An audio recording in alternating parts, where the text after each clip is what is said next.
So now we start with the third question. Subtract the following. Now you have to subtract 22 from 78. अब आपको 20 to 78 में से subtract करना है. Since we have done expansion, हमने expansion की हुई है, expanded form की हुई है. अगर आपका 78 ऐसे लिखा हुआ है, ये 1th place पे है, ये 10th place पे है, it means ये 70 है, 7 10s है, 7 10s are 70 plus 8 है, right? ऐसे लिख सकते हैं इसको, right? After that, we have 22 right below this and with the subtraction sign. So we can write this 22 as 20 plus 2. Now let's subtract. From 1's place we will subtract 1's place, and from 10's place we will subtract 10's place. Now 8 minus 2 is 6, right? So keep this plus sign as it is. इस plus sign को वैसे कैसे रखो नीचे, okay? जैसे यहाँ पे है वैसे ही ऐसे रहेगा. 0 minus 0 is 0, 7 minus 2 is 5. अब आप इसको प्लस कर दो. 50 plus 6 comes out to be 56.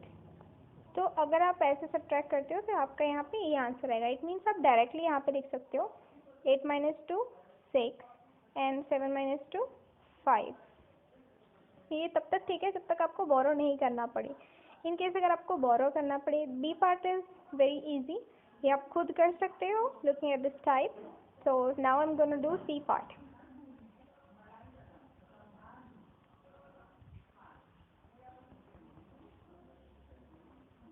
अब हम करेंगे C part, okay? So in C part we have this number 97 from which we have to subtract 18, right? अब आप देखो 7 में से आप 8 माइनस कर सकते हो. अगर आपके पास कोई 7 कैंडीज हैं, मान लो आपके पास 7 कैंडीज हैं, आप उसमें से 8 कैंडीज निकाल सकते हो?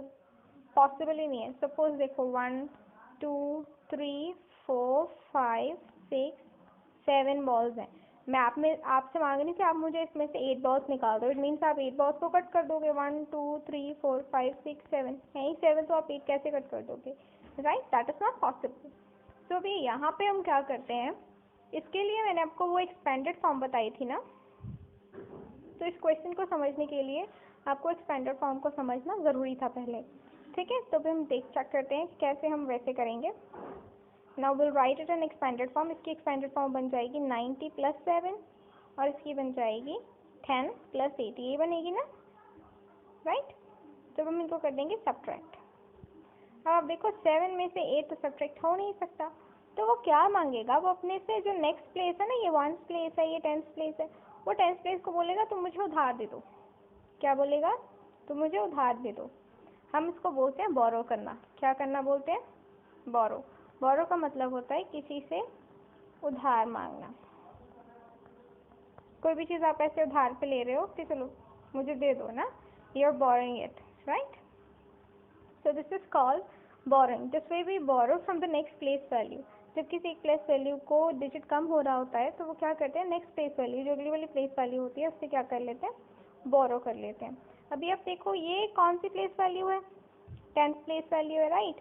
तो 90 क्या कह रहा है कि अगर आपको मेरे से बोरो करना है तो मैं आपको 10 दे सकता हूँ. क्या देगा? 10 देगा.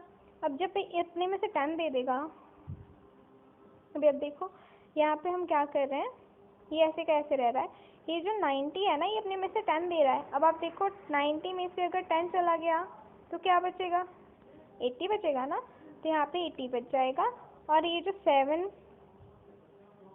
को इसने ये जो दे दिया ना अपने में से, जो इसमें से इसने बोरो करा था, ये देखो ऐसे -10 चला गया इधर, ये 7 के पास आ गया 10, तो उसमें प्लस हो जाएगा अभी, राइट? तो यहाँ पे आपका क्या 10 ही रहेगा, उसको हमने कुछ नहीं किया है, तो 8 का 8 ही रहेगा. अब हम इनको माइनस करेंगे, ठीक है? अभी आप देखो ये इसको कैसे लिखेंगे. इसके बाद इधर देखो 80 का 80 रहेगा, ठीक है? 7 plus 10 बन गया आपका 70 और 10 plus 8. अब आप उनको माइनस करोगे, सब्ट्रैक्ट करोगे, ठीक है ना? 17 minus 8 करो क्योंकि ये प्लेस वैल्यू है तो इसमें से ये माइनस होगा, वो आएगा आपका 9 प्लस यहाँ से क्या आएगा 70, राइट? तो आप इस 70 को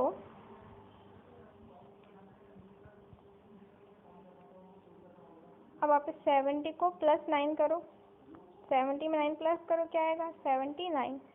तो दैट्स वाई यहाँ पे आपका आंसर आएगा 79। ठीक है, आपको पूरा ये एक्सपैंड करके नहीं दिखाना है, आपको पूरा एक्सपैंड करके नहीं दिखाना है। मैंने सिर्फ आपको बताया है कि हम बोरो जब करते हैं तो हम नेक्स्ट प्लेस वैल्यू से 10 ही बोरो क्यों करते हैं, क्योंकि वो प्लेस वैल्यू ही 10 की है, वो 10 ही दे सकता है आपको। ठीक है, तो अभी हम इसको देखते हैं कि हमें ये सब सारा प्रोसीजर किए बिना इसको डायरेक्ट कैसे करना है। आपको ये बात दिमाग में समझ के रखनी है। You have to remember this thing that from the next place value we borrow only 10। कि नेक्स्ट प्लेस वैल्यू से हम 10 क्यों बोरो करते हैं, क्योंकि एक्सपैंड करने पे 10th प्लेस है तो 10th प्लेस के पास क्या है 10 ही है, वो 10 ही आपको दे सकता है, इस प्लेस वैल्यू को वो 10 ही दे सकता है। अब आप इसको डायरेक्ट कैसे करोगे, देखो ऐसे 1 10 97 माइनस। अब आप चेक करोगे कि 7 में से 8 माइनस हो सकता है, तो आप देखोगे नहीं ये तो पॉसिबल ही नहीं है, क्योंकि 7 स्मॉल है, स्मॉल में से हम बिगर नहीं निकाल सकते, राइट।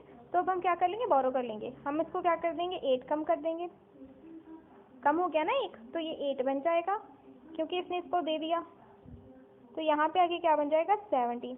ये 17 इसलिए बना है क्योंकि ये 10th प्लेस था, इससे अगर 1 आता है तो वो 10 माना जाता है। वो 10 + 7 क्या बना देगा 17, और यहाँ पे क्या बन जाएगा आपका 8, एक कम हो जाएगा, 9 से बन गया 8।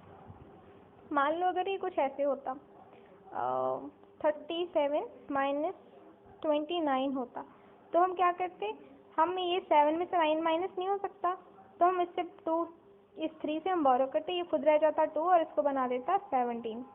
अगर यहाँ पे 7 है तो 17 बन जाएगा, 2 है तो 12 बन जाएगा, अगर यहाँ पे आपका 3 है तो 13 बन जाएगा, 4 है तो 14 बन जाएगा, राइट। I hope understood. अब आप इसको कैसे सब्ट्रैक्ट करोगे, अब आप ये 7 को नहीं देखोगे, अब इस 17 को देखोगे। 17 - 8 9 होता है, 8 - 1 7। So this is your answer for this question.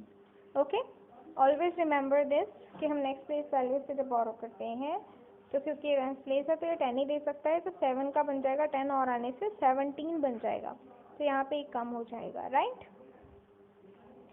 So next हम आप खुद करोगे, ओके।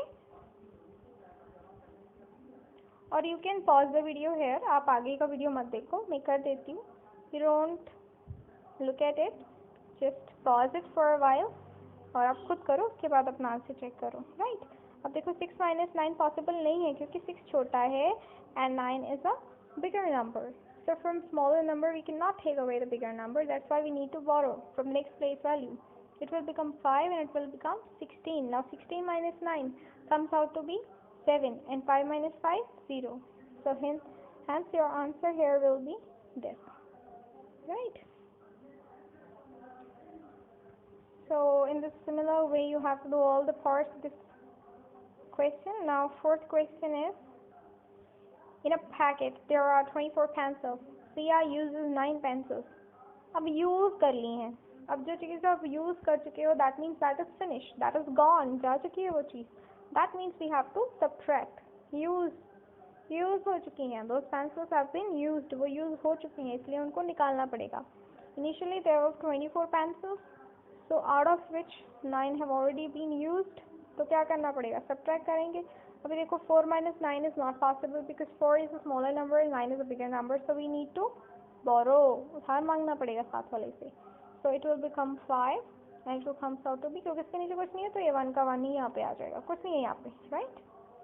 तो 15 आ जाएगा। so how many pencils are left, so 15 pencils are